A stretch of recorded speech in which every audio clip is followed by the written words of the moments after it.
guys, welcome to kind of a follow-up video.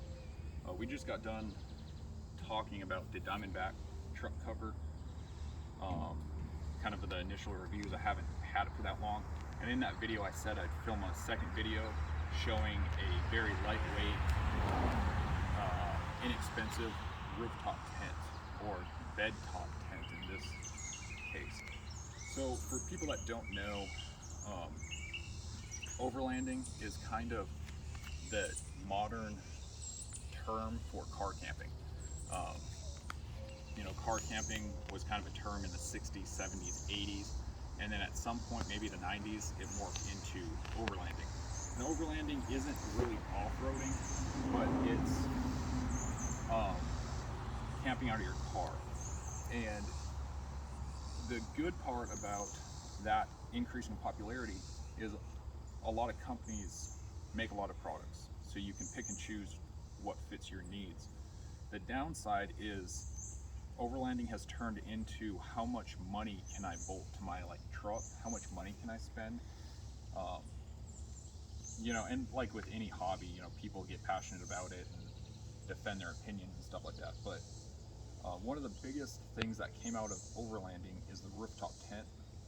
And a rooftop tent you can mount to the top of an SUV, sometimes even a car or a truck, and you take the cover off, or the first generation ones were a soft shell. You take the cover off, you unfold it, it has a built-in memory foam mattress, and then you put these awnings up and it has a built-in rain cover. And then the newer modern ones are like hard shells, so you unhook some, it kind of looks like a luggage carrier. You unhook some clasps and the whole thing with gas struts rises. And they look really cool, but for the hard shell options, you're looking at like $3,000, $4,000, $5,000 for iCamper. And that's not to discourage the company, that's how much they are. And you can get the cheap ones, like the Smitty built soft shell options, and those are like a little north of $1,000 to $1,500. The downside of those is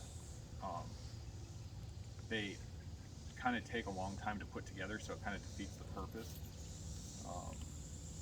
But the advantage of a rooftop tent is, well, it's a perfect example, it's starting to rain. So if you're camping in rainy weather, you're off the ground, so you don't have to worry about water leaking into your tent. The other thing is sometimes when you're camping, especially if it's not at a campsite but like dispersed camping, sometimes in nature it's hard to find a perfectly level area to set up a tent. But in this case, you're using your vehicle as a level platform. Granted, right now I'm parked on an incline, so to get this level I'd have to pull the front tires up on some logs.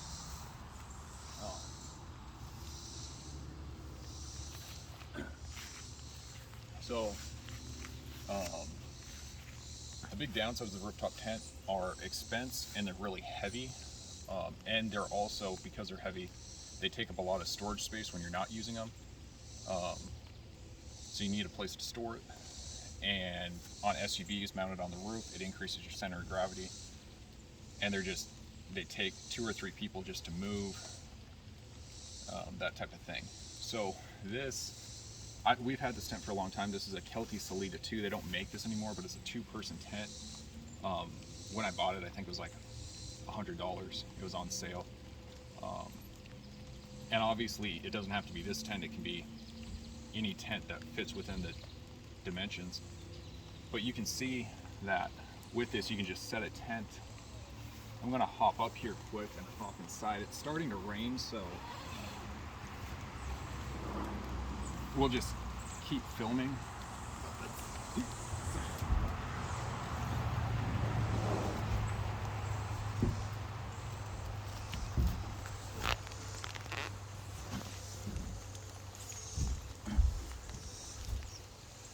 So you can see this tent misses these hinges.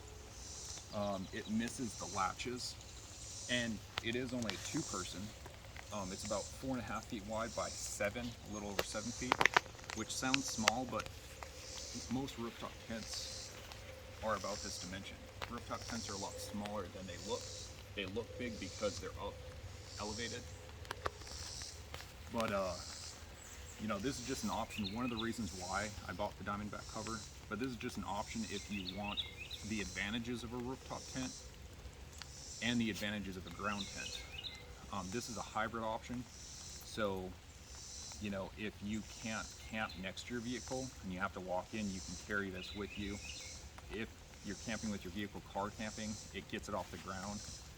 Sometimes campsites are kind of compact, so the fact that your vehicle's already taking up space, your tent, even during the day, you could lift your tent up and just keep it up here so people don't trip over it, and so the fires and embers and kids and dogs don't run into it.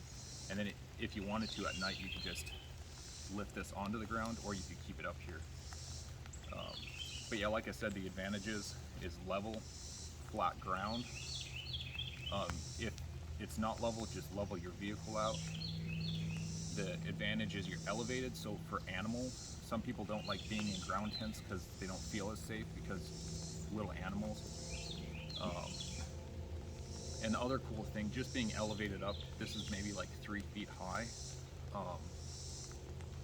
You know, it doesn't seem like much, but you do get a little bit more like, you know, visual. So if you're camping somewhere with scenic overlooks, if you're elevated up, I guess you would get more views. But I mean, besides that, let me hop out of this quick. And while I hop out, the last advantage of doing this with a pickup truck, a lot of rooftop tents, you need a ladder. This has a side opening door, and it's not the full width of the truck, so you have a bench here. And depending on your height, like I have the tire here, normally I'd be facing the other way to get down, but you can hop down. If you really want to, you could carry a little step ladder with you. They make tire mounted tables, so you could mount one of those and you'd step there. They make steps for your pickup truck to step on, or if your running boards are long enough, you could use that as one step. So it removes the need for you to carry a ladder. Moving to this side, every tent's going to be different. This tonneau cover had these tie down points, and it just so happened that this tent, these loops are for your ground stakes, but it just looped around here. And people, you know, some people might say this doesn't look secure. If you're concerned, you can like use a bungee cord or a carabiner. These Fastex buckles are for a rain fly, which I don't have up. I should, but we just kind of threw this up. And you know, the other thing I should mention is you can put this together on the ground, which is what we did before turning the video on. And it literally, pulling it out of the bag, putting the poles in, maybe took a minute. And then it's not heavy, it's just kind of bulky. So both of us just picked it up, slid it on here. So from no tent to ready to go, it took maybe let's call it 3 minutes if you count putting the rain fly on, which we didn't. Took about 3 minutes. It would take a couple more minutes to throw your sleeping mats and your sleeping bags up there. And one last thing, which may or may not be important, these corners are secured down. You could use paracord or something to secure those down. But the last thing is, let's say for whatever reason you just needed to get in your vehicle and drive off. Rooftop tents you need to put down. With this, you can technically drive like this. The wind's going to go through. It might, you know, the tent might fly away, but if it's an inexpensive tent, you know, it won't be that big of a loss. But if you needed to like move your vehicle or just like drive off and put this away later, you could do that. If you're into like off-roading and it was rainy, rooftop tents you need to let dry out before you fold them, because it's all sealed. If you don't do that, you'll get mildew, mold, and it'll like eat away the fabrics.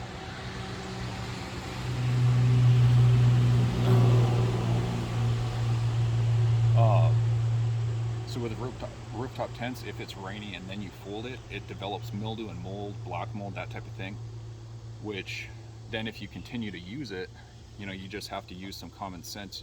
all night you're going to be inhaling those mold spores, so you're going to get sick. So you pretty much ruin your rooftop tent.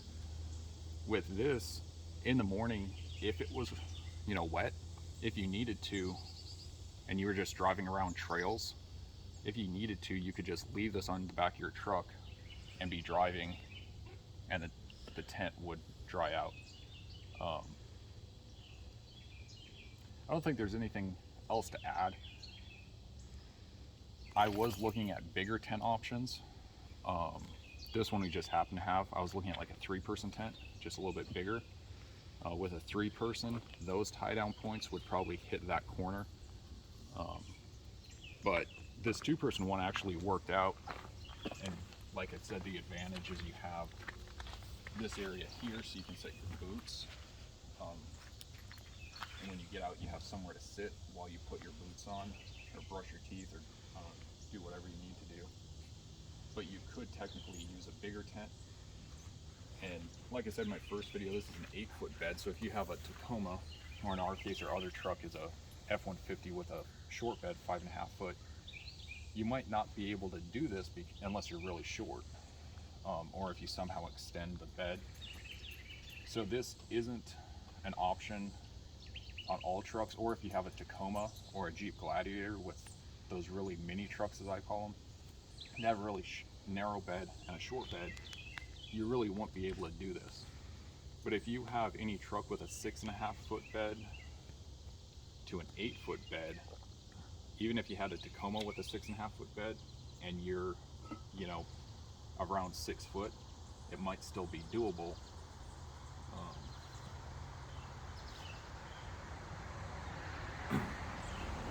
And the last advantage of this option, before we end this video, and if people have questions, you can ask them below, but the last advantage, because this is locking, is, and this is a locking tailgate, you can throw all your gear inside at night. So again, if you did need to leave, or in the morning, there's an early checkout time or something like that, everything's already packed up. Except the tent. You can just pull the tent off, disassemble it, and either throw it inside, you know, or let it dry out, or do whatever.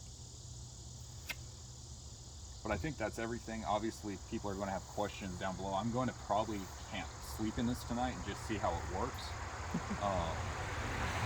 But at the end of the day, it's a ground tent. It's just on a flat surface. Obviously, this is metal, and you know, conducting cold, that type of thing. So like, if it's really cold, you know, it might be kind of cold. But the thing to keep in mind is, with a hammock, the reason your bottom gets cold is you have a wind. It's, I think, called convection. You have a wind going underneath. In this case, if you have a sleeping pad, this is all sealed, so you don't actually have wind going underneath you. Yeah, this is still metal. It might conduct, but that's the point of sleeping pads. So I don't know if it would conduct any more or less than a sleeping on the ground. And obviously you could do, if you wanted to, on the inside of this, you can mount like that pink hard foam insulation to the bottom side to insulate it. I don't know if that's really necessary, but you could do that, or you could like use a heated blanket.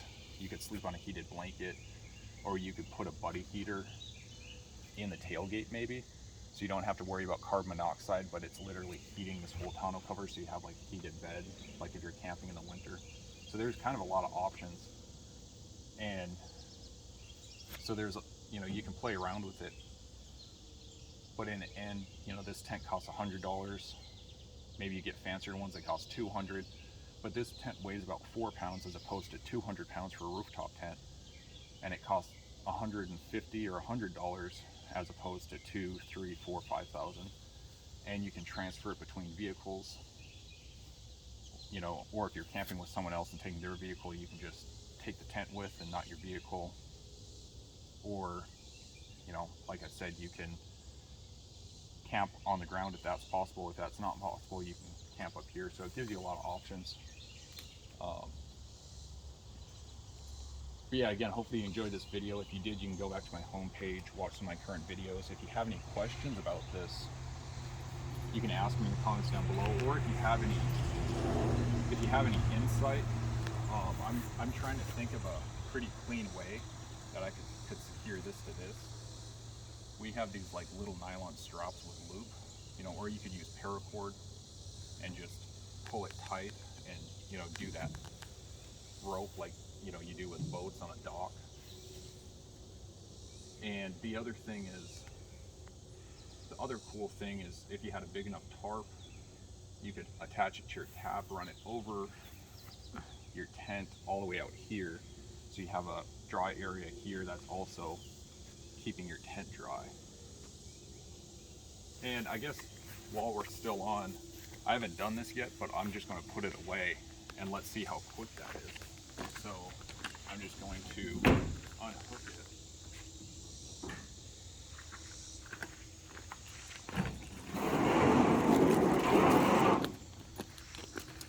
Let it float to the ground.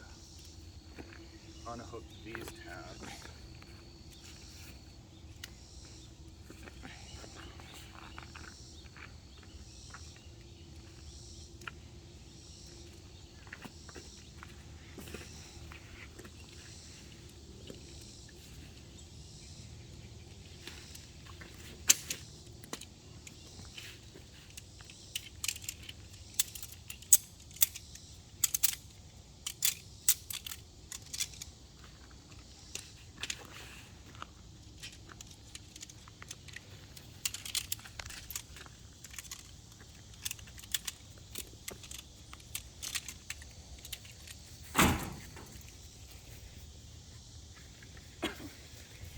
And then a lot of people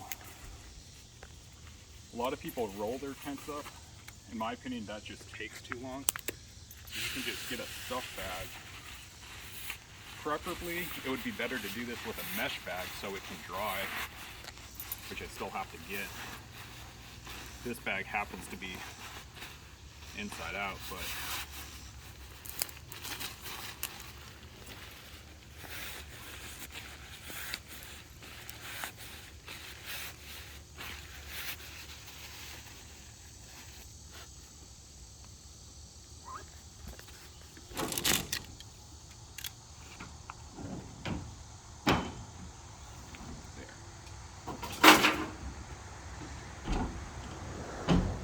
that was maybe at the most two minutes, maybe 3 minutes. But now if you're talking about stealth camping too, there's no evidence that you even had a camp or a tent. You just throw it in your truck and you can drive away. So again, hopefully you like this video. I'm going to mess with this option more. I think it's a pretty cool option. And again, if you've done this before or have any further insight, leave it in the comments down below for both to help me out and for viewers. And we'll catch you in the next video.